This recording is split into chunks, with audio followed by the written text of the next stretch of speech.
Hey guys, I am here with the next chapter, and we left off yesterday where they found a dwarf and they thought it was a gnome. So chapter 7 is called By the Beard.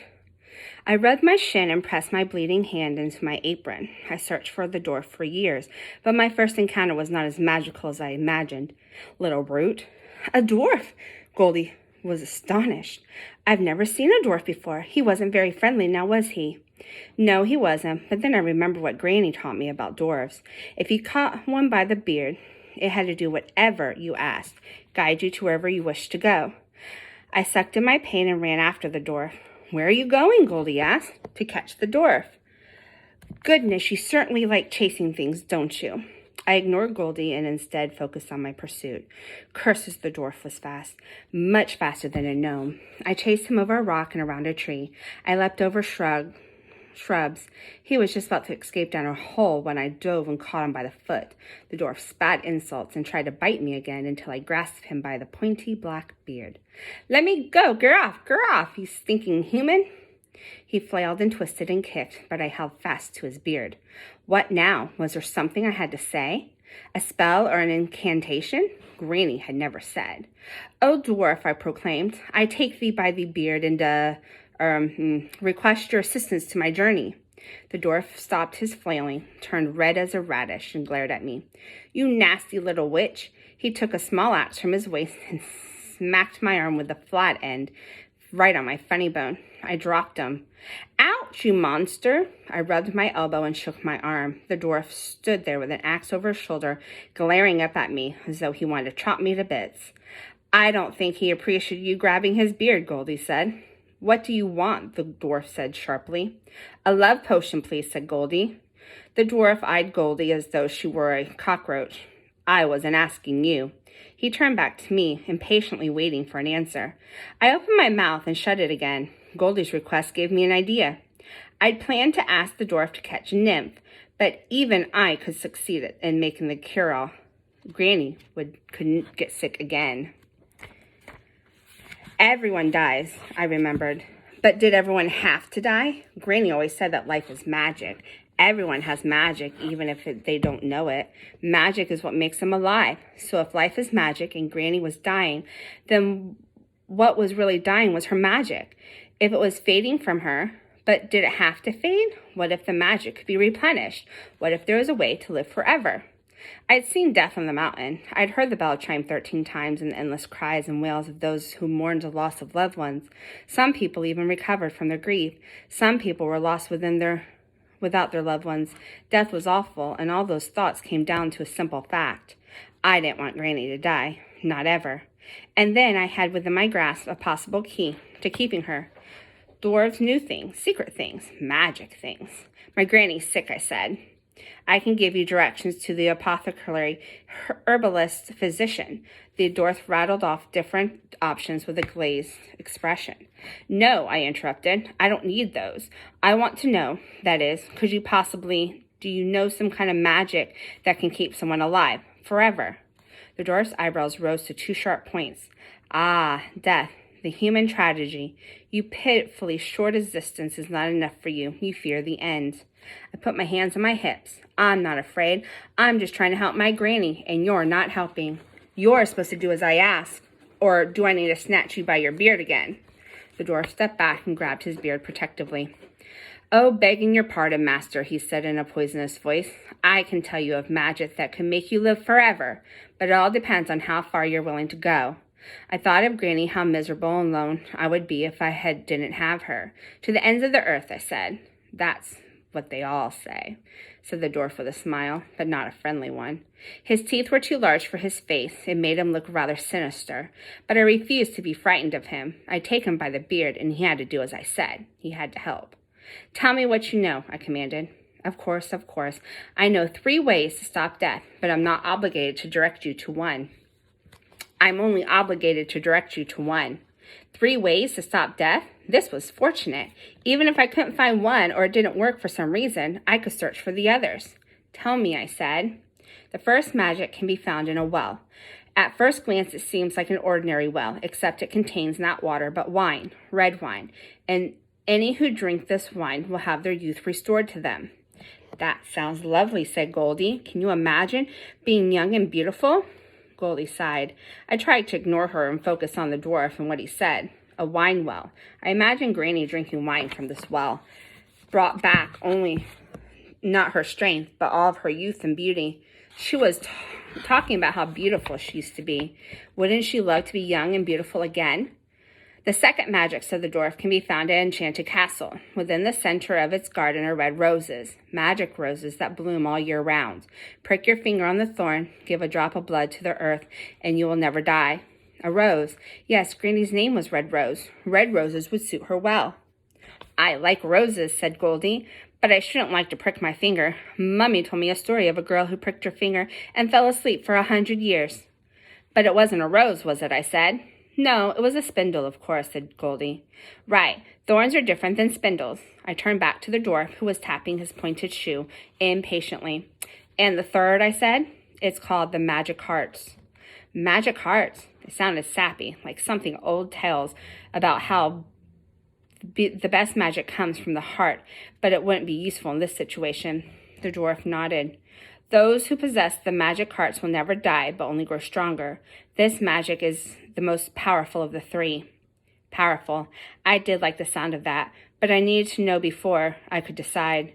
Exactly how does one possess those hearts? Do they collect them like tokens or charms? The dwarf shrugged. If you know of magic's existence, I cannot say where it's found. I can only tell you it exists. Why tell me about it if you can't tell me where it is? You demand the information, so it's my obligation to tell you, the dwarf said. Excuse me, Mr. Dwarf, said Goldie, but are these magic hearts by chance similar to a love potion? Because they sound very much like one. The dwarf acted like he could neither see nor hear Goldie. Now you must choose, master, he said, his voice dripping with disdain. To which magic shall I direct you? Which magic? Wine, roses, hearts, each sounded equally promising and equally elusive. I like the sound of the wine well because Granny would love being young again. What if we could be girls together? She could be my sister. We'd race through the woods, climb trees, talk to all the animals. I like the sound of the roses because Granny loved roses and she was Rose. It made sense, but what if she had to prick the rose herself for it to work? And the magic hearts, the dwarf said those were the most powerful of the three, but I had no idea I'd be searching for, and he didn't even know if he knew where to find them, so it really wouldn't help me to request directions for that one. I like the hearts the best, Goldie said to me. Pick that one. I brushed her off like a buzzing insect. I'll pick whichever one I please, thank you. Well, said the dwarf, which one? I took a breath. The wine well, I said. Tell me where it is. The dwarf smiled his big, unnerving smile. A fine choice. He pointed a stubby finger downstream. Follow the stream until it comes to a river. When the river bends to the east, you go west and up the mountainside, and you'll come to a large boulder shaped like a fish jumping out of the water. From the fish boulder, you travel north until you come to a graveyard. A graveyard? Goldie shivered. I didn't like it either, but I wasn't about to say so. I tried to sound brave. And is the well in the graveyard? No, said the dwarf, but in the graveyard the trees whisper. Whisper, I said. The trees are full of nymphs? The dwarf seemed impressed. A human who knows tree nymphs. We've been trying to catch one, said Goldie, but it's difficult. Yes, said the dwarf, slippery as a memory, those nymphs, but they will lead you to the rest of the way. To the well? The dwarf nodded. Tree nymphs are fond of the well, fond of sharing it with others. I nodded. Perhaps the tree nymphs would be trying to lead me there all along. Maybe they themselves drank from the wine well, and that's why their wings had healing powers. Now, instead of catching a nymph, I could go directly to the source of power. Thank you, dwarf, I said. You've been most helpful. I hope to catch your beard again someday. The dwarf scowled, his eyes dark as coal. Drink deeply of the well. Its effects are most beneficial. He hopped across the stream, leaping nimbly from stone to stone, and disappeared in the tall grass. A wicked little laugh trailed behind him. He wasn't at all pleasant, said Goldie. Do you suppose dwarfs are all like that? Granny says so, I said, and walked quickly along the stream. Goldie trotted to catch up with me. Do you think we'll make it to the well before nightfall? We? You're not planning to come with me, are you? Of course, you'll need a companion for your journey. You don't wish to be alone in the woods. It's so spooky. As a matter of fact, that's precisely what I happened to indeed want. That's very kind of you, but I stopped short and stared down at my feet. My path was gone. Goldie stood next to me. No shock had steered her way. No wind had forced her off. I stomped my feet, trying to make my path reappear, and it didn't. I turned around and walked back until it appeared again, beneath my feet, stretching in the direction of home, but not in the direction I wanted to travel. "What's wrong?" Goldie asked. "Did you forget something?" "No," I said. "I've never been in the woods without my path. Not since the day with the bear. But what choice did I have? The well was one direction, and Granny was in the other, sick, alone, and dying." I heard the words echo inside of me. "Don't be afraid." I wasn't afraid. I wouldn't be. I took a breath and stepped off my path. And that takes us to chapter 8. Your Heart's Desire. I walked as quickly as I could with Goldie skipping boisterously beside me. Without my path, I felt exposed and vulnerable. My heart thrummed as fast as a rabbit's. I felt skittish as a rabbit, too, jumping at every noise and movement of the woods. Goldie's presence was like a swarm of mosquitoes. Every word she spoke, every movement she made was like a itchy bite, and her curls made me dizzy. They bounced more like grasshoppers. I wanted to take an axe and chop them off her head. That might be nice, but I bet if I chopped off her head, she'd keep on talking. Mummy named me Goldie so I could find lots of gold, of course, and for a while it really worked. It's like I could smell the gold between the rocks, and Mummy and Daddy were proud of me. So now there's no gold in the mountain anymore, and I can sense other things that are gold, like yellow flowers and honey. So I'm not completely worthless, though some people think so. She sighed. I imagine she was thinking of the boys she wanted to give a love potion to. Daylight faded quickly and the air grew chill. If I had my path, I'd continue on the dark, but without it, I could be attacked by bears, mountain lions, and wolves. "We better stop for the night. It's getting dark," I said. "Oh, yes, of course," Goldie said, looking around. "Where will we stay? Is there an inn nearby? Do you suppose they'll have supper? I'm quite hungry, and I wouldn't mind a soft bed." "There's not an inn or a village for miles, Goldie. We'll have to sleep in the woods." "Sleep in the woods? You can't be serious." I shook my head. "You're welcome to go back to the village. You can stay in any of the houses there. I'm sure no one will mind." Goldie tugged anxiously on her curls and glanced back the way we came. I half expected her to turn and march straight home, but she didn't. "Well, I suppose the quest has its risks," she said, and went to work, humming as she scooped leaves for her bed. I sighed and gathered leaves and pine needles for mine. It was a long, restless night. Goldie chattered endlessly, telling me all about her mummy and her daddy and whatnot, and when she finally fell asleep, she snored like a bear in a cave. Tossed and turned, and just when I was on the brink of sleep, the wolf howled. "Come," he said. He was calling for his pack, but he never got an answer. The next morning, I woke with the most horrid cheerfulness. "Wake up, Red, it's a glorious morning." It took me a moment to remember where I was and who was with me. I was in the woods with Goldie, and I had the worst night's sleep in my life. "Leave me alone," I grumbled, and pulled the cloak over my head. "It's so sunshiny and pretty, and I picked flowers for you. Come smell 'em."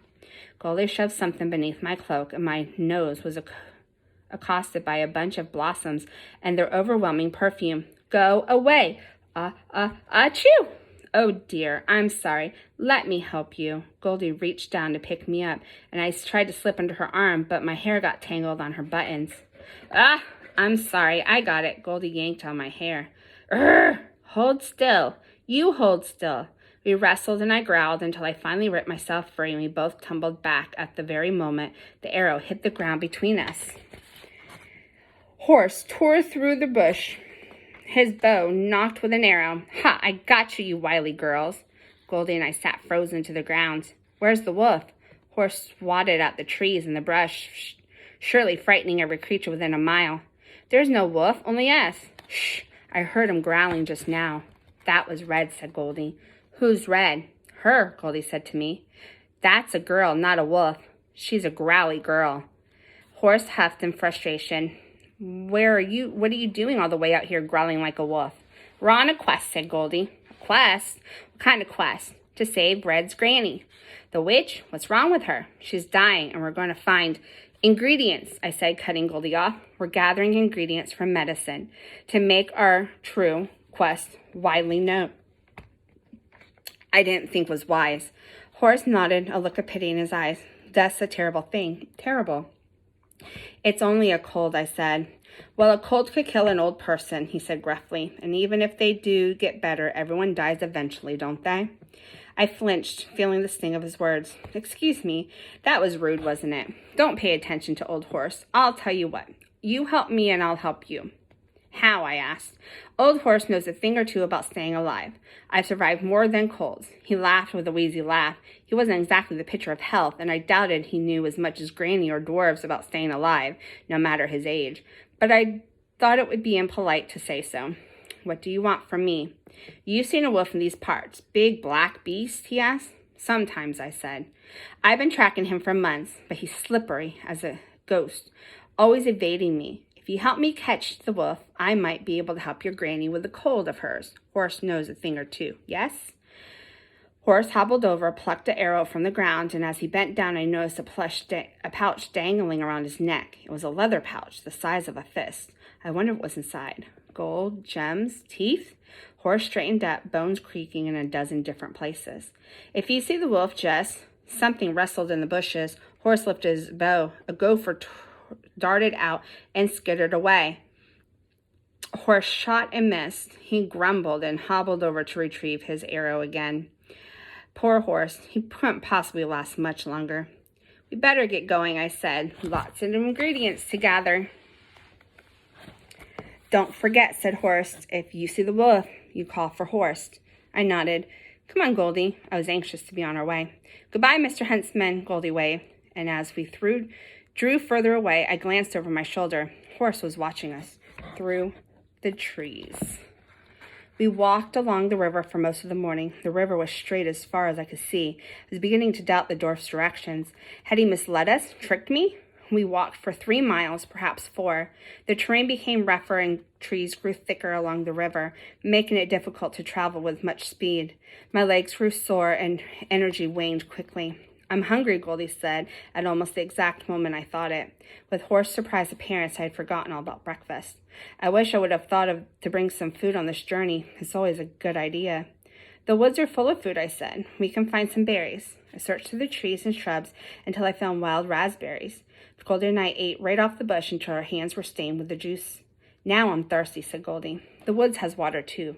We went to the river bank and slurped the water, cold, in our hands. Let's rest a moment, I said. I unlaced my shoes, peeled off my stockings, and dipped my feet in the water.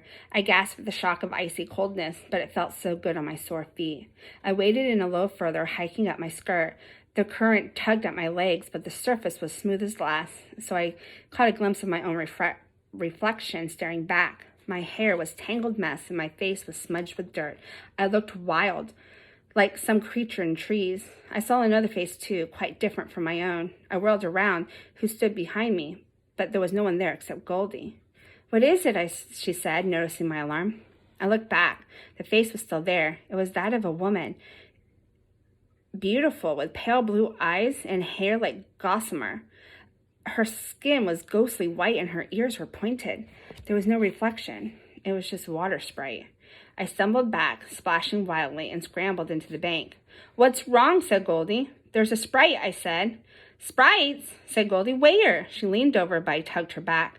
Don't go near it. The sprite rose from the water like a ghost from its grave. She floated forward with sparkling fins swirling around her like a golden gown. Come, I will give you your heart's desire. Her voice was rich in a dark liquid, sweet as molasses, spreading on her tongue. Granny had told me about water sprites. They were known for hurting people and their false promises and the witching words. But the moment you touch them, they will drag you beneath the water and feed of your wishes, sucking out your soul. The sprite reached her hand and webbed fingers. She looked so delicate and harmless, her beauty was captivating. What do you wish? She said. I can give you all your desire and more. She reached her hand toward me and I stepped closer. All I could have wished, could have given to Granny. Our fingers almost touched. The sprite smiled. mossy teeth. I pulled my hand back. No, she would not save Granny, nor me. I knew better. But Goldie did not. She was at the river's edge now with another sprite. The sprite spoke to her, and Goldie reached out to her hand. Goldie, no! I grabbed her by the curls and yanked her back, and we both fell on the muddy bank. More sprites rose from the water, reaching for us with webbed hands. Take my hand. Don't be afraid. We'll give you all that you wish. Go away, I shouted, tugging Goldie further away. Out, she cried. What are you doing? She said she would give me anything I want. It's a lie. But don't go ever near the sprites, I scolded. If you touch them, they'll drag you to the bottom of the river. How do you know? Goldie said. Because my granny said so. How does your granny know? Because she's the witch of the woods? I ignored her question. Let's just keep walking. We're wasting daylight. But Goldie was persistent. She was like a pecking hen. I'll bet your granny knows a lot of magic, doesn't she? A fair amount, I said. And I bet she taught it to you, right? You can do lots of spells and make potions and things. No, I said, and walked a little faster. I don't do magic. Why not? If I knew magic, I'd use it all the time. You think that until you have to be in a mess of it. Magic can cause all sorts of problems. You told me that before. Give me an example. A real one, not just something you made up. I sighed and rubbed my temples. I felt a sudden headache. I nearly killed Granny once, I said. A long time ago, I was performing a spell and I made a tree fall down on her, and she almost died. Oh, said Goldie, and I thought that was the end of it, but then she said, maybe you need to have some practice. Mummy said I fell down a lot when I was learning to walk. I got cuts and bruises, and I even knocked out my front teeth. And when I tripped over a bucket and smacked my mouth on the fireplace. What does that have to do with anything? I kept walking, even though I sometimes got hurt. I kept trying until I got better and stopped getting hurt. But that's different, I said. Walking is the simplest thing in the world. It's simple now, but it wasn't always. Some mistakes need to be made. Sometimes we fall down before we can stand up. She said this all with an air of great wisdom that had the effort of annoying me greatly. If you had almost killed someone by walking, would you still get up? Goldie folded her arms and gave me a disapproving look, as though she were my mother. If magic is so dangerous, why are you trying to find magic now to save your granny? This is different. How? It's not my magic. I am searching for magic that someone else made that will make Granny better. So not all magic is bad? No, but that doesn't. So why are you telling me I shouldn't look for a love potion? It's no different than what you're doing. You're just afraid, same as me. I'm not afraid, I said, and I felt the temper rising, the heat inside me bubbling up and ready to boil over. I don't want to talk about it anymore, I said, and I walked up faster. It was only trying to help, said Goldie, running to catch up. Stick to walking. You've had more practice, I yelled, and I walked even faster. You're rude, Goldie shouted, and you're nosy. You're bossy. I couldn't take this one more second. I spun around and roared in Goldie's face. Yes, I am bossy. Now stop following me. Goldie winced as though she'd been stung. I'm sorry. What did you say? I'm going on my own from here. You should go home before it gets dark. But I can help you. Don't you want help? I've always been helpful. Even Mummy says so. I gritted my teeth and balled my hands into fists. If I opened them, I was certain streams of fire would start shooting out of my palms. The only way you could possibly help is by going away. Goldie sniffled. Then tears spilled down her cheeks, and she took off in a run. I could hear her wailing for a good long minute before it finally faded. And that takes us to the next chapter, which we'll read tomorrow. I hope you have a good evening.